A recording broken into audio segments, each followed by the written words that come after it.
What? Yeah. No, I'm behaving myself. No, I'm not playing in abandoned buildings. What? Again? Now, I suppose you had those people follow me again. Fine. Hey, this is Jimmy Farrow from Monty and the Pharaoh, and I want to thank all our subscribers. We have now passed 14,000 on our YouTube channel. But I want to ask our subscribers to take the next step for us and become a full-fledged member of Monty and the Pharaoh. Yeah, that's right, folks. There's 3 different levels to choose from. There's free shirts. There's free autographs.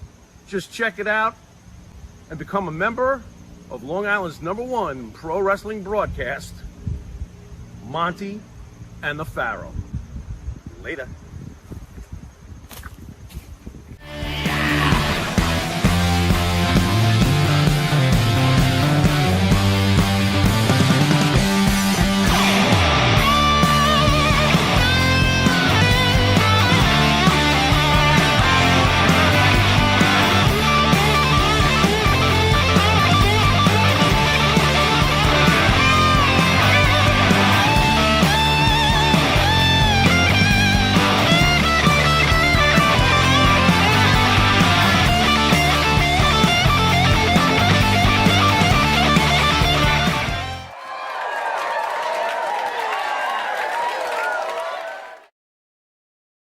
I want to applaud you and your partner, Kevin Nash.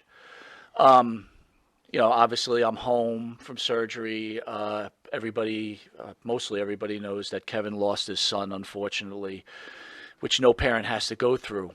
But shockingly enough to me, finding out that you guys put on a show, and I got to tell you, how emotional for me personally, listening to that show as I'm doing my laps around my backyard, listening to you and Kevin discuss that situation. And I can clearly make this statement that Kevin Nash is 5 times the man I am, because I never could ever do a show after something like that.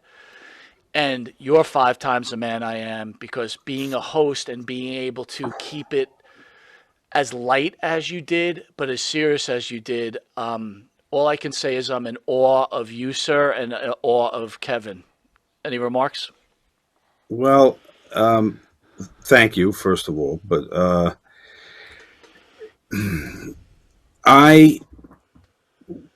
right, so it was like a 2-day process. I knew that Tristan was taken to the hospital. I knew that it wasn't going well, and then I knew he passed. So, as a producer of content, as you know firsthand, you're fragmented.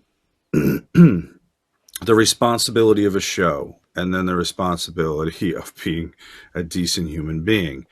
And I've always said, I said it in one of my books, and I've told people, generally the things that make you a good content producer don't make you a good human being, and vice versa. Most good people would not be successful content producers. They seem to function at odds at times. So here comes this news. I'm crushed, knowing Tristan, knowing Kevin, but also carrying a weight that Kevin has a lot to deal with, and I'm going to need to put a plan in place. I'm going to have to prepare for something. So there was that part of me, that balance of grieving and just disbelief and the pain, and thinking about, my friend Kevin. But then also, Tristan died at 6 a.m. on a Wednesday, and we shoot Wednesday nights.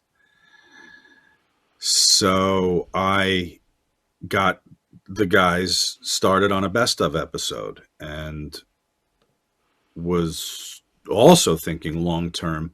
I'm thinking in terms of, let's get a replacement in. I don't know how much time he's going to need. but let's prepare to have a replacement host.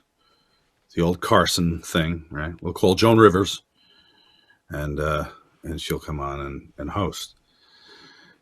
And about 6 o'clock that night, Kevin texts me, "What's going on?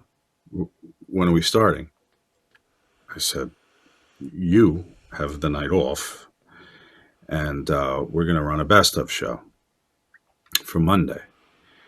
And Kevin said, "I have to talk to the world about the death of my son." And I said, "Okay, I'll set it up." And we went on air without any of the normal segments we do, and we were just going to talk about Tristan and the memory of Tristan. The harder show, believe it or not, was the one that's in the can now for Monday, because a week had passed. And you can't just go back to normal. So it was a toe into the waters of normal, the second show. But that was the hardest for me because, we if you've listened to our show or watched our show, we kind of cover the gamut. There's not unlike you guys. There's politics. There's life stories. There's wrestling. There's whatever we want to talk about. So we knew it wasn't going to be entirely a Tristan show, but of course we're 7 days out, and I realized that the show is kind of functioning as a social experiment too, because fans are in real time with us because we were on air the week Tristan passed. So the shock of that, experiencing Kevin, dealing with it, talking about it, then 1 week out. Now we're 1 week out. And after about an hour and a half, when I was going to sign off, I forget what we were talking about, but I guess it was funny. And I said, "Kev, you're laughing." And I wanted him to realize that we were a few steps closer to normal. I don't think you ever get to normal if you lose a child, but we were closer to normal than we were a week ago. And that's, I guess, the expectation. That's what we're all going to learn. We'll get closer to normal with each step. How did you and Kevin come up with the idea for the show? Just curious. In 2018, I found an old pad with notes on it. Let me go back even further. I had a band called Kayfabe Commentaries back in the day, and Kevin was a frequent guest on a lot of our shoot interviews, and fans always talked about our chemistry together, and would share clips about it, and always said, "You guys need to do a podcast. You should do a podcast. You should do a podcast." So 2018, we talked about it for the first time. And it's just been, I guess, 4 years of foreplay. And then it was actually Tristan, who's a big podcast fan and had turned his dad onto podcasts.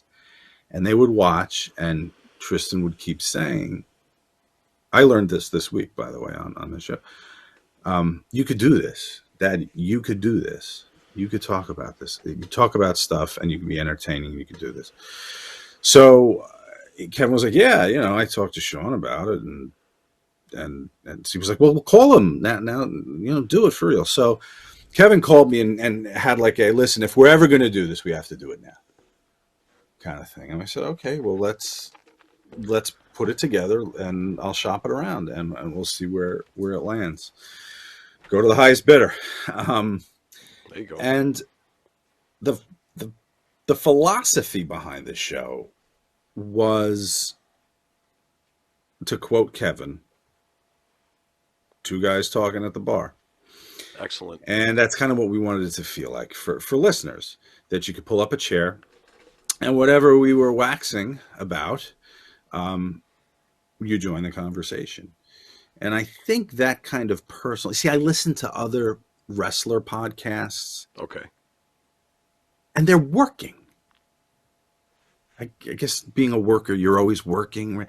And it's, I don't feel that I'm getting the real person, the warts and all stripped down Organic. version of the person. Right. So we wanted to make sure that we gave people that. And I think what it did, based on the popularity, was the listeners feel a part of the show. And